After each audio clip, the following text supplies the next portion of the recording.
2021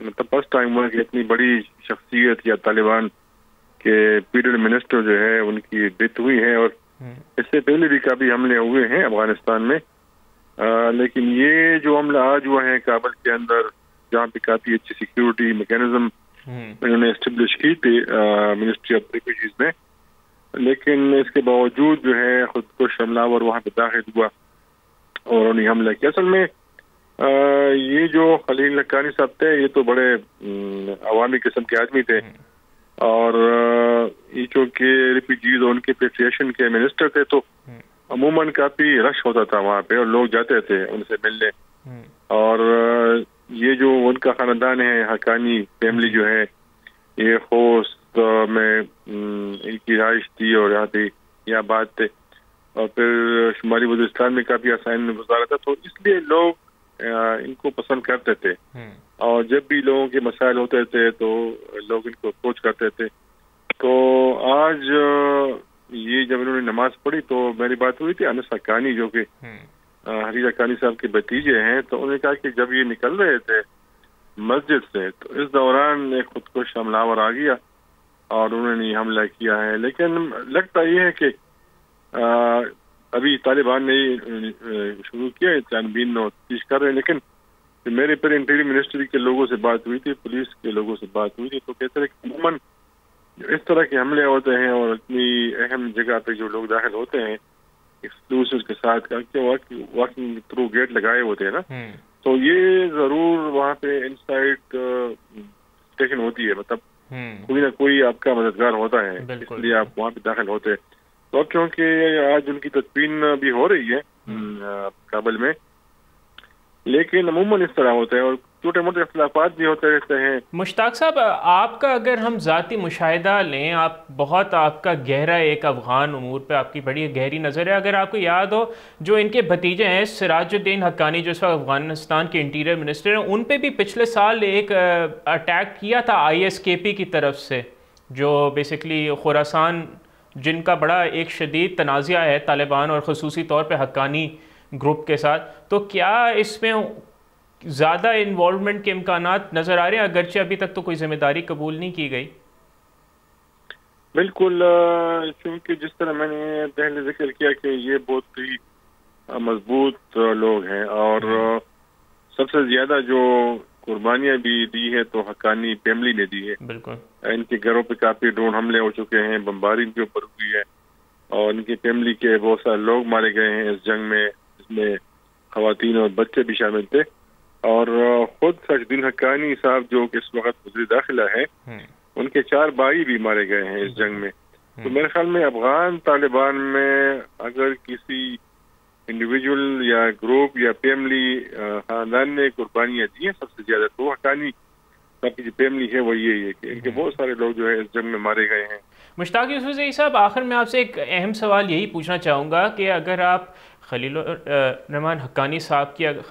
ان کی اگر آپ شخصیت کو دیکھیں، پوری ہسٹری جیسے آپ نے بتائی کہ بہت سینٹر فگر ہیں افغان جہاد میں، چاہے روس کے خلاف ہو یا پھر جو 9/11 کے بعد کی جو ساری جنگ تھی، اور پھر جو پورا ایک طالبان ٹیک اوور ہوا 2021 میں، اور یہ حقانی نیٹ ورک کے جو سربراہ تھے ان کے یہ بھائی بھی ہیں، ان کے بھتیجے جو ہیں وہ اس وقت وزیر داخلہ ہیں، تو یہ جب سے ایک پوری حکومت یہ طالبان کی اس کے بعد سے یہ پہلی اور بہت بڑی ایک یہ اسیسینیشن ہے۔ اس کے ابھی تو خیر بالکل کچھ گھنٹے ہی ہوئے ہیں، لیکن اس کے اثرات کیا ہوں گے افغانستان کے داخلی اور خارجی معاملات پر؟ طالبان اور القاعدہ کے لوگ تو ان کے کافی قریب تھے عرب،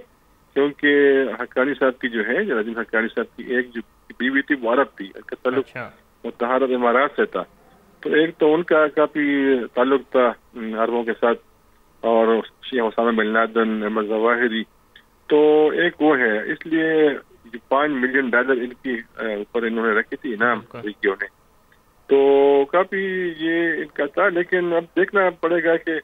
چونکہ افغانستان میں آپ کو پتہ ہے کہ کافی انسرٹنٹی ہوتی ہے، اور یہ بھی ایک کوشش ہے کہ چونکہ ابھی امریکہ میں نئی حکومت بننے جا رہی ہے، اور اس ریجن میں کافی آپ کو پتہ ہے کہ چینجز آ رہی ہے، تو ایک کوشش ہے۔ لیکن میرے خیال میں جب افغان طالبان کی حکومت نہیں بنی تھی تو اس وقت کافی ان کے اوپر کام ہوا تھا، ان کو آفر ملے تھے تاکہ ان کو ڈیوائڈ کرے، لیکن اس وقت طالبان میں پھوٹ نہیں پڑی تھی، تقسیم نہیں ہوئے تھے، تو اب میرے خیال میں مشکل ہے ان کو تقسیم کرنا، ان میں پھوٹ ڈالنا، کیونکہ اب یہ لوگ بہت ہی ہوشیار لوگ ہیں، ان کو پتہ ہے کہ اگر ہم اکٹھے ہوں گے تو پھر شاید یہ معاملہ آگے چل سکے، کیونکہ ابھی اب کو پتہ ہے کہ انہوں نے امن قائم کیا ہے اور کافی ان کا گرپ مضبوط ہو چکا ہے افغانستان میں. بالکل، بہت شکریہ آپ کا، آپ نے اپنی مستند ہمارے ساتھ شیئر کی اور اپنا وقت نکالا. ناظرین، یہ ایک بہت بڑی آج ہمارے خطے کے لیے یہ ڈیولپمنٹ تھی، اسپیشلی افغانستان کے کانٹیکسٹ میں. یہ فرسٹ ہائی پروفائل اسیسنیشن تھی جب سے طالبان گورنمنٹ کا ٹیک اوور ہوا. اب اس کا آگے جا کے کیا امپیکٹ رہتا ہے افغانستان کی داخلی اور خارجی صورتحال پہ، ابھی تو کیونکہ چند گھنٹے ہوئے اس واقعے کے، لیکن ہم اس پہ ضرور نظر رکھیں گے کیونکہ یہ بہت ایک ہائی پروفائل آج اسیسنیشن تھی. لیکن یہاں وقت ہو جاتا ہے ایک بریک کا، کہیں نہیں جائے گا، ہمارے ساتھ ہی رہیے، دیکھتے رہیے بول نیوز.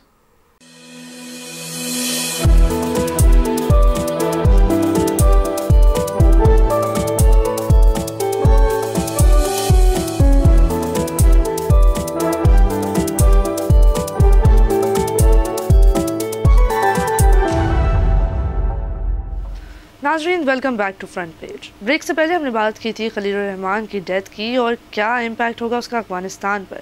اب بات کریں گے لوئیجی منجیون کی. ناظرین، جب ہولوکاسٹ ہوئی تھی اور اس کے بعد نیورنبرگ ٹرائلز ہوئے تھے تو اس میں سب سے زیادہ جو بڑی انسانیت کے حوالے سے بات سمجھ آئی تھی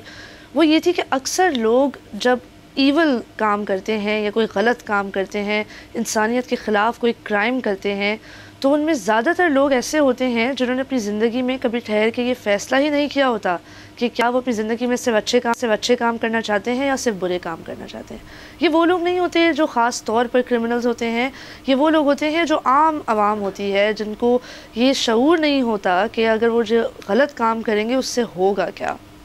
اسی طریقے سے جب ہم امریکہ کی طرف آتے ہیں، ہینا ارینڈٹ نے ایک کتاب لکھی ہے جس کا نام ہے بینالٹی آف ایول.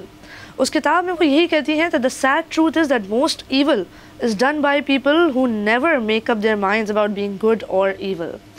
اب بات کریں گے ایک ایسی سچویشن کی جو اس وقت یونائٹڈ اسٹیٹس آف امریکہ میں تمام امریکن پبلک کو حیران کر چکی ہے. 2 کیسز سامنے آئے ہیں اور اسی ہفتے میں ان دونوں کیسز کی لیگل پروسیڈنگز جاری ہیں. ایک کیس ہے لوئیجی منجیونی کا. یہ وہ 26 سالہ نوجوان ہے جنہوں نے برائن تھامسن جو یونائٹڈ کے سی ای او ہیں، ان کو 4 دسمبر 2024 کے دن قتل کر دیا گیا تھا ان کو ایک گولی کے نشانے سے. اور دوسری طرف ہمارے پاس یہ کیس ہے ڈینیل پینی کا. ڈینیل پینی بھی ایک 26 سالہ نوجوان ہے، دونوں وائٹ ہیں. لوئیجی منجیونی اٹالین ہے اور ڈینیل پینی امریکن سٹیزن ہے، یو ایس مرین میں بھی جو ہے اس کے ویٹرن بھی ہیں، تو آرمی میں بھی انہوں نے اپنا رول ادا کیا ہے. ڈینیل پینی نے کس کو مارا؟ انہوں نے مارا جارڈن نیلی کو. جارڈن نیلی ایک 30 سالہ بلیک ہوم لیس شخص تھے جو مینٹلی ال بھی تھے، اور نیو یارک کے سب وے اسٹیشن پر ڈینیل پینی نے سمجھا کہ جارڈن نیلی جو ہیں وہ بہت زیادہ اشتعال انگیزی کر رہے ہیں، لیکن پیسنجرز کا کہنا تھا اسی سب وے اسٹیشن میں کہ جارڈن نیلی نے کسی کو چھوا تک نہیں. لیکن اس کے باوجود ڈینیل پینی نے ان کو اپنے دونوں ہاتھوں سے گلا گھونٹ کے مار دیا. 6 منٹ تک کنزیکٹیولی وہ ان کا گلا گھونٹتے رہے جب تک کہ وہ ان کا انتقال نہیں ہو. اور کل ڈینیل پینی کو نیو یارک میں مینہٹن کی ایک جیوری نے جو انونیمسلی ورڈکٹ پاس کیا ہے اس میں ان کو باعزت بری کر دیا گیا ہے. لیکن اسی کے ساتھ ساتھ لوئیجی منجیونی جنہوں نے سی ای او برائن تھامسن کا قتل کیا، ان کو اس وقت ایکسٹراڈیشن کے لیے کنونس کیا جا رہا ہے اور ان کی بیل بھی منع کر دی گئی ہے. بات کرتے ہیں کہ یہ کیس ہے کیا اور یونائٹڈ ہیلتھ کیئر کے سی ای او کو مارنے کا مقصد کیا تھا اور اس کا لارجر سمبولک میننگ کیا ہے امریکہ کے لیے. سب سے پہلے تو ناظرین یہ سمجھنا ضروری ہے کہ امریکہ میں ہیلتھ کیئر کا نظام بالکل بھی پاکستان جیسا نہیں ہے، جہاں کچھ ہمارے پاس تو کچھ اس طرح کے پھر بھی گورنمنٹ کے ہسپتال ہیں جہاں آپ جا کے سستے میں اپنا علاج کرا سکتے ہیں. ایسے این جی اوز بھی ہیں جہاں پہ جیسے کہ شوکت خانم ہو گیا، جیسے کہ SIUT ہو گیا، جہاں پہ آپ فری میں بہت زیادہ سیریس بیماریوں کا بھی علاج کر سکتے ہیں. لیکن امریکہ میں جو نظام ہے وہ اس طرح ہے کہ آپ کو ہیلتھ کیئر انشورنس لازمی لینی پڑتی ہے، اور یہ جو چند کمپنیاں ہیں جو ہیلتھ کیئر کی انشورنس دیتی ہیں بیسکلی یہ ڈیسائیڈ کرتی ہیں کون جیے گا اور کون مرے گا. اور یہ فیصلے جب کیپٹلزم کی سوسائٹی میں ایک کچھ چند کمپنیوں کے ہاتھ میں آ جاتے ہیں تو زندگی بہت زیادہ مشکل ہو جاتی ہے. آپ کو بتائیں کہ ہیلتھ کیئر انشورنس جو United health care insurance company ہے ان کا ایک بہت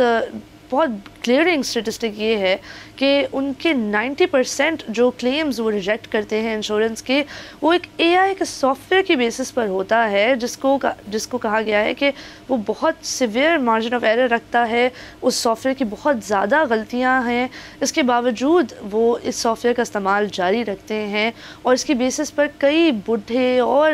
جوان لوگوں کے جو ہیلتھ کیئر کے کلیمز ہیں ان کو ریجیکٹ کر دیا جاتا ہے. اب بات کرتے ہیں لوئیجی منجیونی کی. یہ تھے کون, انہوں نے کیوں قتل کیا برائن تھامپسن کا, اور امریکن پبلک کا کیا رد عمل رہا ہے اس حوالے سے.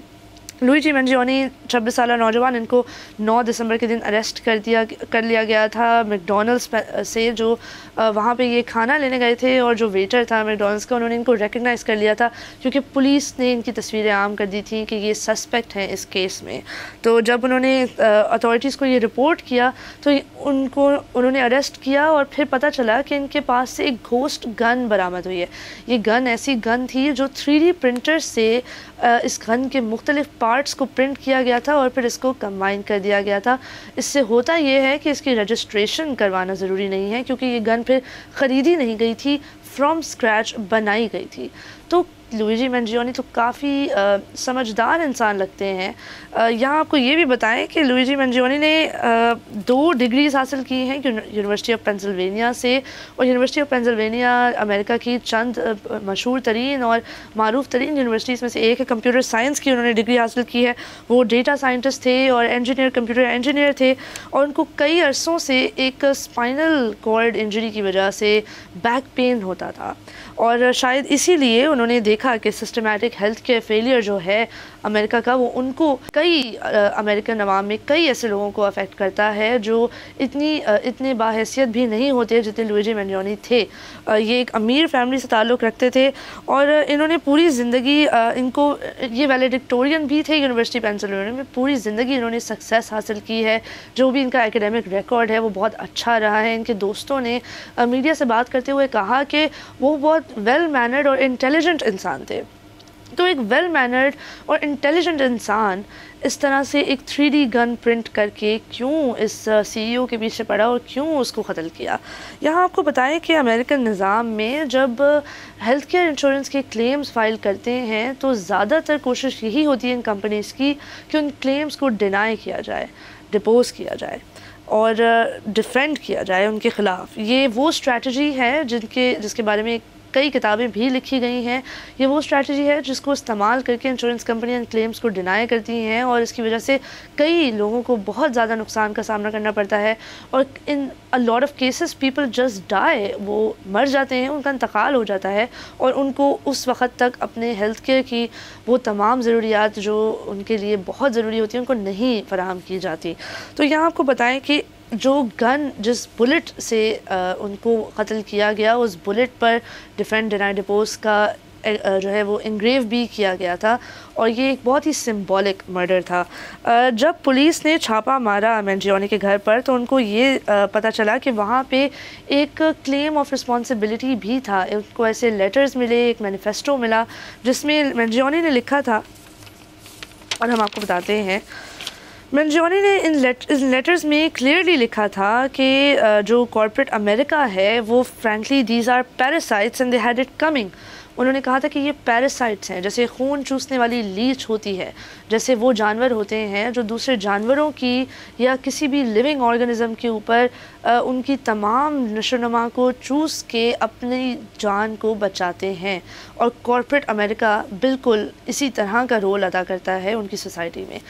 یہاں آپ کو یہ بھی بتائیں کہ لوئیجی منجیونی کے جب گھر کو ریڈ کیا گیا تو وہاں سے یونیبامبر مینیفیسٹو بھی برآمد ہوا. یونیبامبر مینیفیسٹو کو industrial society and its future کے نام سے بھی کہا جاتا ہے. یہ وہ ٹیکسٹ ہے جو